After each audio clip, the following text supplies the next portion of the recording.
nosotros en este nuevo ciclo escolar con las dos presentaciones que vamos a tener, que es microorganismos esporulados en alimentos, y la siguiente semana tendremos salmonela y E. coli, ¿verdad?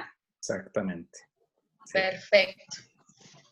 Claudia, el doctor Mauricio y Adriana, él ya tiene trabajando con nosotros, este es el tercer o cuarto año consecutivo, tercero o cuarto, Pues ¿verdad? lo que tiene la especialidad Ay, de qué haberse gusto. inaugurado.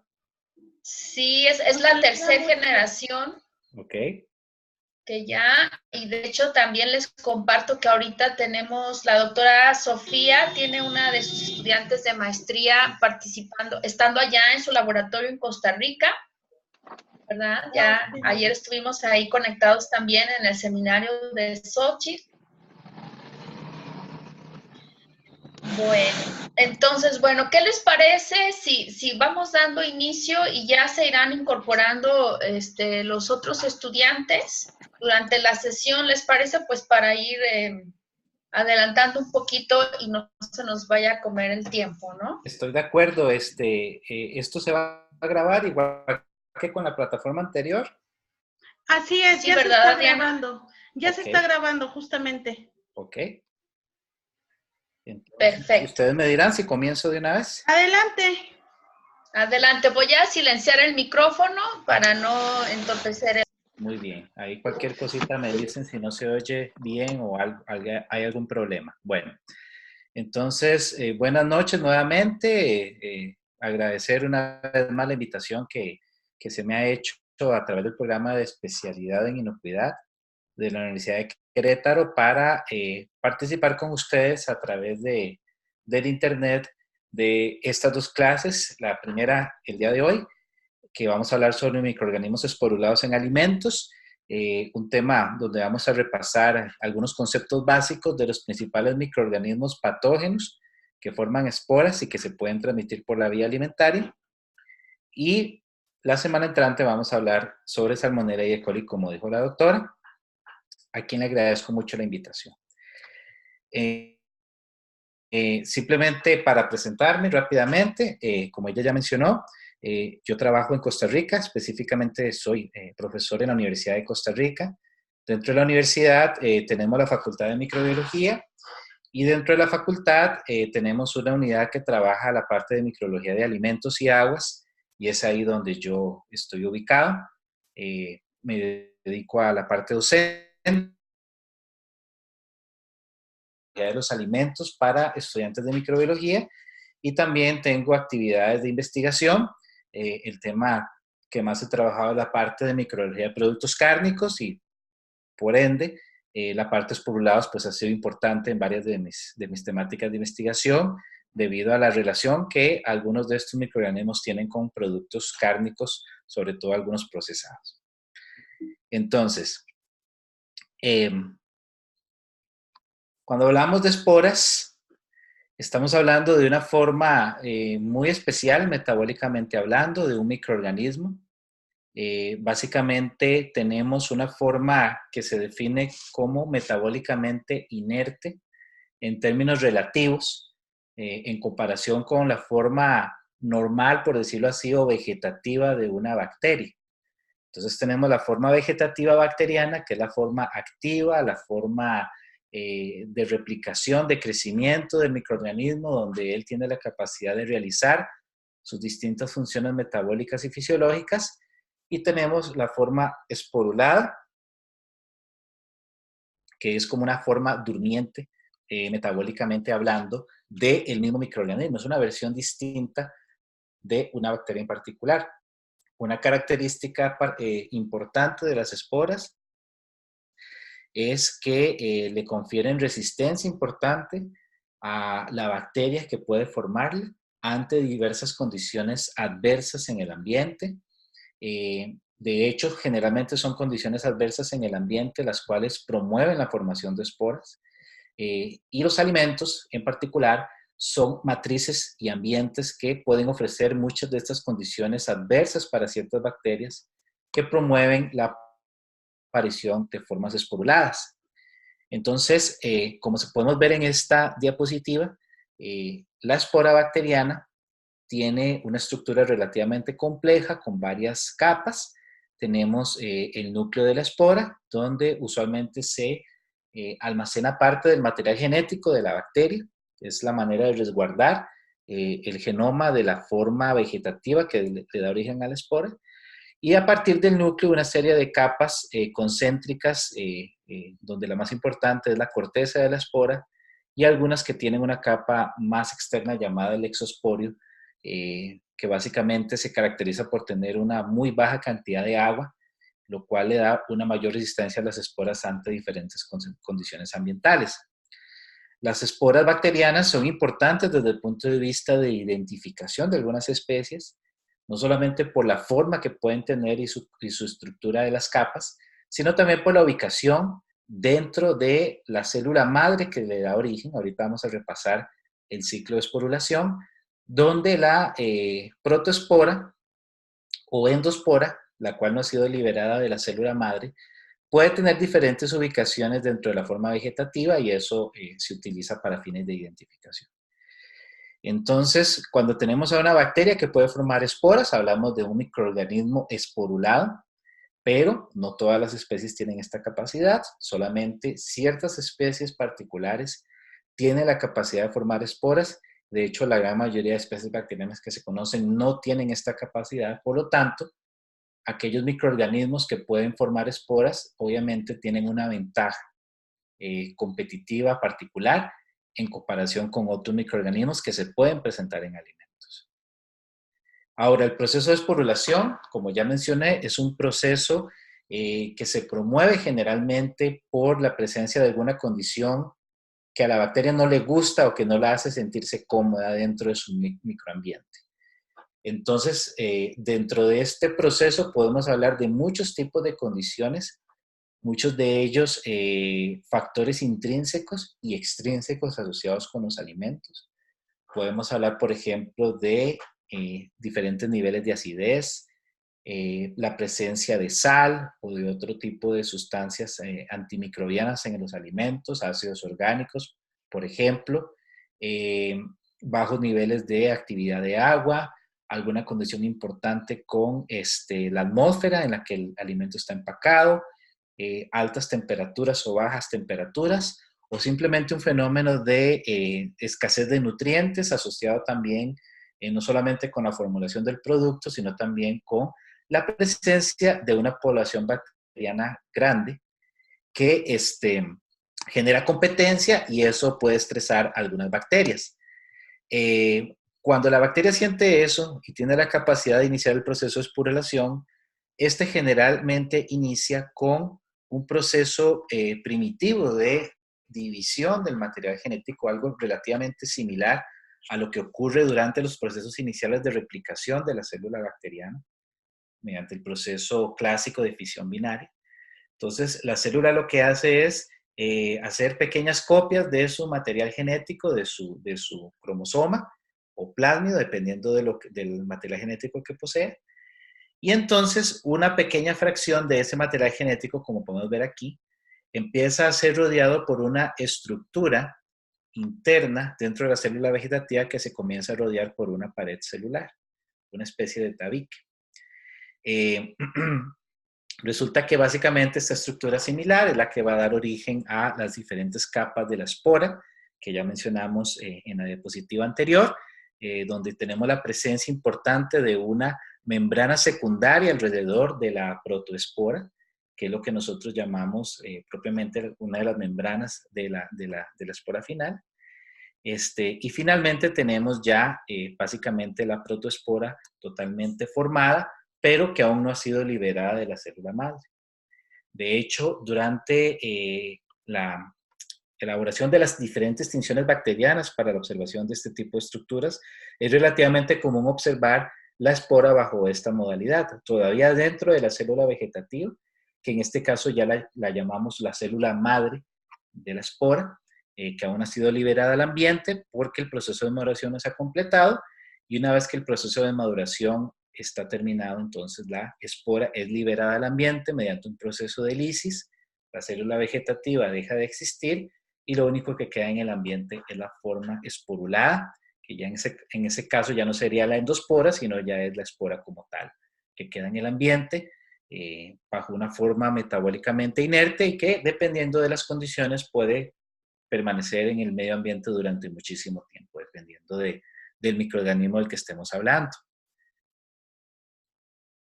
Aquí tenemos básicamente un esquema un poco más detallado de las diferentes estructuras presentes en una espora. Como ya les mencioné, tenemos el núcleo de la espora, que contiene el material genético de la forma vegetativa, altamente protegido de las condiciones ambientales. Es la parte más sensible y más importante de la espora, es su razón de ser. Básicamente es una forma de preservar esa información genética presente originalmente en la forma vegetativa. Tenemos que el núcleo de la espora está rodeado por una membrana interna. Después tenemos una capa gruesa, resistente, conocida como la corteza de la espora, que básicamente es una forma diferente del peptidoglicán clásico que encontramos en la forma vegetativa de diferentes organismos gram positivos. Tenemos una membrana externa que es sumamente importante porque es la superficie a través de la cual la espora establece una comunicación con el medio ambiente, y el exosporio, que básicamente es una capa de exopolisacárido que tiene una forma irregular y que puede estar presente o no en algunos tipos de esporas. Lo que sucede con las esporas es que, así como ellas se forman a partir de una célula vegetativa, ellas pueden también retornar a su forma original mediante lo que se conoce como el proceso de germinación de la espora.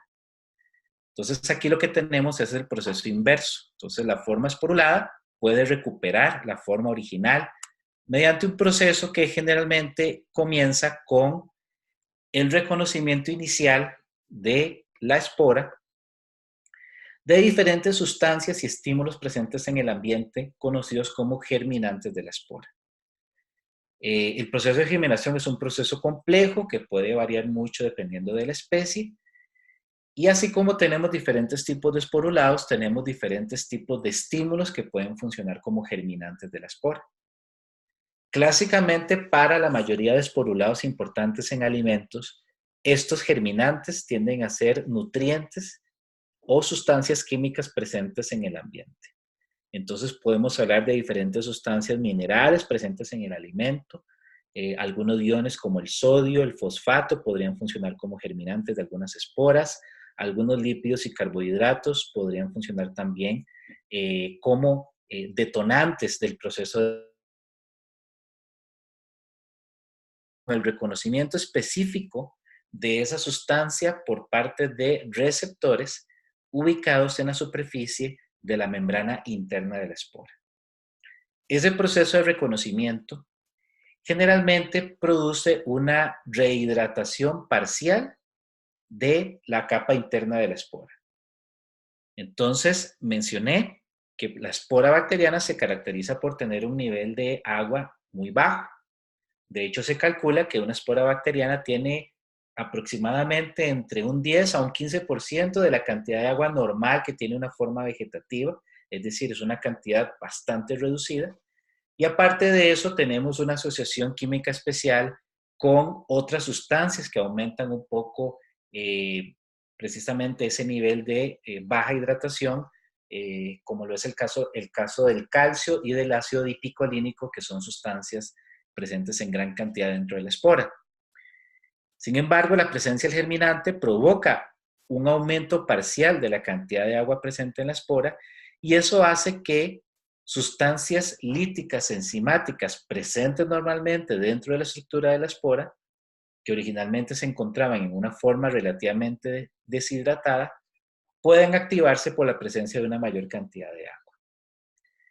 La activación de las enzimas líticas básicamente lo que me provoca es una degradación completa de la corteza de esa pared de pseudopeptidoglicán presente en la espora, y con ello la hidratación del interior de la espora se completa, y entonces se da la recuperación de la forma vegetativa de esa espora, la forma metabólicamente activa, que es capaz de replicarse y de realizar los diferentes procesos fisiológicos y metabólicos que se pueden asociar con este tipo de especies. Básicamente, a muy grosso modo podemos decir que el proceso de esporulación y germinación es relativamente igual para los diferentes tipos de esporulados que conocemos en alimentos, y tal vez la variación más importante se presenta en la rapidez con la que este proceso se puede presentar o cuáles son las sustancias y estímulos que eventualmente pueden funcionar como germinantes de las distintas esporas bacterianas. Entonces, básicamente podemos decir que dentro de los esporulados importantes en alimentos, sobre todo cuando hablamos de patógenos, definitivamente son aquellos dentro del grupo de los clostridios los que tienen la mayor relevancia. Entonces vamos a hablar aquí de dos patógenos esporulados clásicos en alimentos pertenecientes a este grupo. Vamos a hablar de Clostridium perfringens y vamos a hablar también de Clostridium botulinum. Y vamos a hacer unos comentarios acerca de Clostridium difficile, que es un tercer esporulado clostridial que se ha comenzado a asociar con cierta frecuencia con cierto tipo de alimentos. Entonces los clostridios es un grupo bacteriano bastante bien conocido. Ellos pertenecen al filum de los firmicutes, que básicamente agrupa todos los gram positivos que se conocen.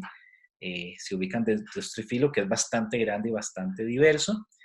Y tenemos dentro del filo Firmicutes a la clase Clostridia, que se diferencia de la otra gran clase de los Bacillus, principalmente por la agrupación de diferentes especies bacterianas, cuya característica tal vez más importante es el contar con un metabolismo de naturaleza anaerobia en comparación con los bacilos que tienden a ser aerobios. Los clostridios son bacterias ubicuas, es decir, están ampliamente distribuidos en el ambiente. Muchos de ellos son habitantes normales del intestino de diferentes tipos de vertebrados y diferentes tipos de animales. Algunos se asocian íntimamente con la microbiota intestinal humana, pero sin embargo son bastante frecuentes a partir de diferentes fuentes ambientales. Es relativamente común encontrar diferentes tipos de Clostridium a partir de mantos acuíferos y del suelo. Entonces hay muchos estudios referentes a ello. Los Clostridium se conocen muy bien, no solamente por su asociación importante con los alimentos desde el punto de vista de inocuidad, sino porque hay Clostridium o tipos de Clostridium que son importantes como agentes de deterioro, sobre todo de algunos productos cárnicos empacados al vacío, que provocan un deterioro anaerobio muy importante. También tenemos que algunos Clostridium patógenos no necesariamente se asocian con alimentos, sino que pueden provocar enfermedad en humanos a partir de otras fuentes, como es el caso de algunos agentes importantes en infecciones de piel, sobre todo en el caso de la gangrena gaseosa, que es clásicamente producida por Clostridium perfringens. Y también tenemos que algunos Clostridium tienen importancia biotecnológica porque muchos de ellos se han utilizado también como fuente para la fabricación o la obtención de diferentes componentes orgánicos, como es el caso del Clostridium acetobutylicum, que fue utilizado desde principios del siglo pasado para la obtención de acetona, butanol y etanol, que se utilizaron ampliamente durante la Primera Guerra Mundial como materia prima para la fabricación de explosivos. Entonces, conocemos bastante acerca de la fisiología y metabolismo normal de este grupo. Entonces, estamos hablando de bacterias gram positivas, de un metabolismo eminentemente anaerobio. De hecho, dentro de este grupo tenemos diferentes tipos de bacterias que pueden variar en el nivel de severidad o en el nivel, digamos, de intensidad de ese metabolismo anaerobio que ellas manifiestan, pero eminentemente se clasifican como bacterias anaerobias, y la gran mayoría de las especies conocidas, o prácticamente todas, se caracterizan por la formación de esporas. Entonces vean que en este caso estamos hablando de un grupo bacteriano particular que mantiene muchas de las características originales metabólicas de algunas bacterias primitivas que se habían desarrollado principalmente en un ambiente anaerobio. Ahora, en la presencia de una atmósfera cargada de oxígeno, como la que tenemos actualmente en el planeta, posiblemente la formación de esporas se convirtió en un mecanismo de defensa para compensar esa incapacidad de responder al oxígeno y garantizar una mayor persistencia a nivel ambiental. Todos los Clostridium que conocemos son bacilos gram positivos. De hecho, en la fotografía de la izquierda tenemos una tinción de gram de Clostridium perfringens, una bacteria que se caracteriza por tener la forma bacilar con extremos cuadrados, bastante clásica. Y también, como ya mencionamos, por la presencia de esporas, la fotografía de la derecha es también una tinción de gram de esporas de la misma especie, donde podemos ver la forma clásica y la posición de la espora terminal, aún dentro de la célula madre, que es relativamente característica de esta especie en particular. Entonces, a partir de este momento voy a dedicar la lección a hacer algunos comentarios específicos acerca de las principales especies que vamos a tratar. Entonces, vamos a empezar con Clostridium perfringens, que es posiblemente dentro de los patógenos clostridiales el más clásico y el más común que se puede asociar con la transmisión alimentaria. Entonces, perfringens es un bacilo no móvil que tiene extremos cuadrados, como vimos en la fotografía, y tiene una característica particular. Se considera un anaerobio aerotolerante. Entonces, aquí voy a hacer un alto para explicar bien esta definición, porque siempre a mis estudiantes aquí se les hace un gran enredo con respecto a lo que es anaerobio aerotolerante, y siempre fallan en las preguntas de esto. Anaerobio aerotolerante es una bacteria que es anaerobia, es decir, no puede crecer en presencia de oxígeno, pero puede tolerarlo hasta cierto punto. Es decir, la bacteria en su forma vegetativa no esporulada puede exponerse al oxígeno durante un tiempo relativamente discreto y no muere. Desde el punto de vista del laboratorio, esto es una maravilla, porque en el caso de Clostridium perfringens nosotros tenemos la facilidad de poder trabajar esta bacteria fuera de una cámara de anaerobiosis y no tenemos ningún problema particular. Sin embargo, no hay que abusar, no significa que yo pueda agarrar un cultivo de perfringens y dejarlo expuesto al ambiente de un día para otro y pretender que a la bacteria no le va a pasar nada. Por supuesto que la bacteria va a morir en el transcurso de unas horas, pero a diferencia de otras especies, nosotros podemos perfectamente exponer a la bacteria al oxígeno ambiental durante unas 2 o 3 horas sin comprometer de manera importante su viabilidad. Entonces puede tolerar el oxígeno, pero no puede crecer en presencia de él. Y el oxígeno sigue siendo tóxico para esta bacteria. Ella no tiene los mecanismos completos de defensa, de detoxificación del oxígeno. Por lo tanto, si ese periodo de exposición es muy prolongado, la bacteria obviamente va a terminar muriendo. Entonces, una atmósfera anaerobia sigue siendo importante para el cultivo y el trabajo y el crecimiento de este microorganismo. ¿Cómo logra perfringens ser aerotolerante? Bueno, ella tiene capacidad de crear un microambiente de reducción a su alrededor, más que todo asociado con la producción de una cantidad importante de gas, sobre todo de hidrógeno, lo cual le provee cierta protección al oxígeno ambiental.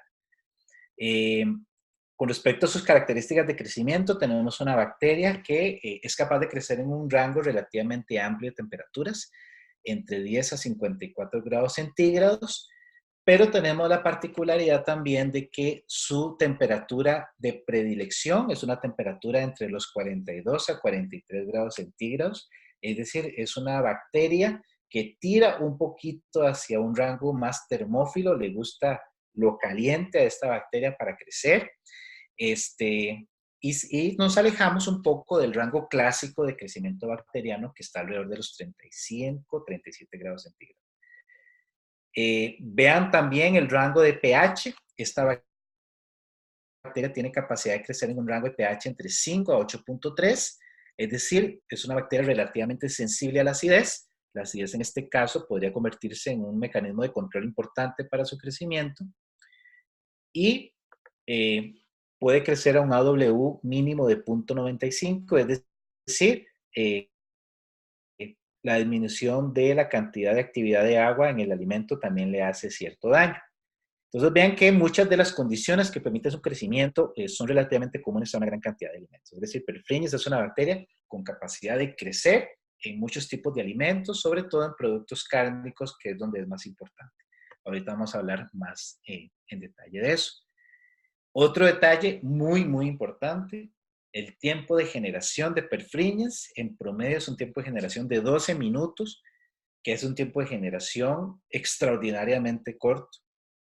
De hecho, perfringens está dentro de las bacterias que tiene la mayor tasa de crecimiento, uno de los tiempos de generación más cortos y la mayor capacidad de replicación en cuanto a velocidad. Muy pocas bacterias logran acercarse inclusive en esa capacidad.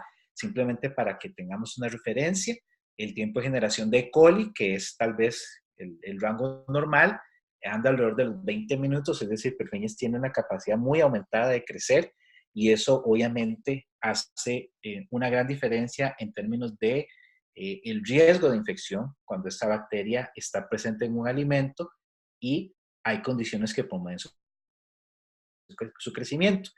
Y al igual que otros Clostridium, no es la excepción, es una bacteria ubicua. Está presente en todo lado, es ampliamente reportada, sobre todo en muestras a partir del suelo, en diferentes países del mundo. En Costa Rica se han hecho estudios donde prácticamente se ha encontrado en todo el país.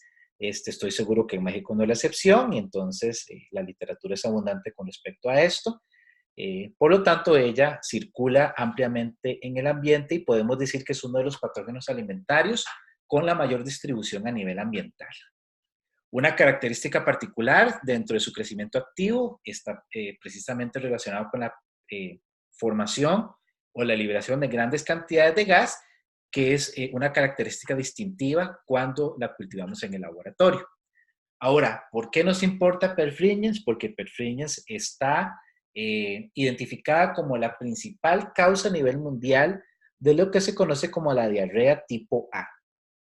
Entonces, es una diarrea clásica de transmisión alimentaria, donde básicamente tenemos que después del consumo de un alimento contaminado, la persona experimenta un cuadro de gastroenteritis clásico con diarrea, dolor abdominal, constipación, vómito, fiebre en algunos casos, con un periodo de incubación de 24 a 48 horas aproximadamente después del consumo del alimento contaminado y que básicamente se resuelve por sí solo al cabo de un par de días. Entonces, debido a la ubicuidad de este patógeno, yo siempre le digo a todo el mundo que casi de fijo, todos nos hemos enfermado alguna vez por lo menos con diarrea causada por Clostridium perfringens. Afortunadamente, de manera normal, esta no es una enfermedad grave que cause gran letalidad ni gran cantidad de muertes. Sin embargo, sí se han presentado casos, sobre todo en algunos individuos inmunosupresos o con alguna condición particular. Aquí en Costa Rica tuvimos el caso de un brote importante hace unos 3 años en un asilo de ancianos que causó la muerte de 4 personas, asociado con la contaminación de un alimento que se había servido en un evento donde atendieron muchas personas. Los reportes de esta enfermedad se dan desde principios del siglo anterior, asociado más que todo con el consumo de ciertos alimentos horneados, y a partir de los años 40 es cuando se comienza a asociar más frecuentemente con productos que tienen algún componente cárnico. La diarrea tipo A es la forma más común, sin embargo, perfringens puede causar otro tipo de enfermedad alimentaria, la llamada enteritis necrotizante tipo C, que esta sí es una enfermedad peligrosa, es una enfermedad letal. Aquí estamos hablando de una necrosis del tejido intestinal, de la pared intestinal. Estamos hablando de un fenómeno de destrucción importante asociado con una gran inflamación que puede provocar perforación intestinal y la muerte del paciente. De hecho, perfringens es un patógeno veterinario importante y de hecho produce sobre todo en aves de corral, en gallinas, una enfermedad similar, un tipo de enteritis necrotizante que en algunos casos puede provocar gran problemática a nivel de producción, pero la enfermedad en humanos que se presenta como enteritis necrotizante afortunadamente no es común y solamente se reporta de manera frecuente en algunas zonas muy aisladas de Papúa Nueva Guinea. Por lo tanto, no es una enfermedad a la cual se le preste mucha atención a nivel mundial. Asimismo, perfringens como bacteria es agente patógeno de otro tipo de enfermedades que no necesariamente son de transmisión alimentaria, como el caso de la gangrena gaseosa, que es una enfermedad de la piel también se asocia con la diarrea asociada con el uso de antibióticos, que es una enfermedad más que todo de transmisión hospitalaria, y el síndrome de súbito de muerte infantil. Entonces, dentro de todas las causas de muerte infantil súbita, sobre todo en bebés recién nacidos, que hay muchas, una de las que se ha asociado es precisamente la acción de Clostridium perfringens. Mauricio, te vamos a interrumpir un momentito. Ya tenemos que cortar, ¿verdad, Adriana? Sí, de favor. Si pudieran copiar incluso, doctor, el link de Zoom, el ID y la contraseña, de favor, para ingresar nuevamente. Ok, ¿está bien? Muy bien. Les agradezco mucho. Nos vemos en un momentito.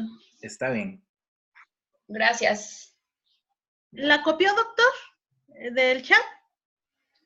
No, déjeme ver. En el chat. Aquí está. Sí, en la barra de herramientas, en la parte inferior. Está la opción de chatear. Ajá. Sí, aquí tengo el chat. Entonces copio la identificación y la contraseña. La URL, el ID y la contraseña, por favor. Ok. Ya. De acuerdo. Nos vemos en un momentito. Está bien. Gracias.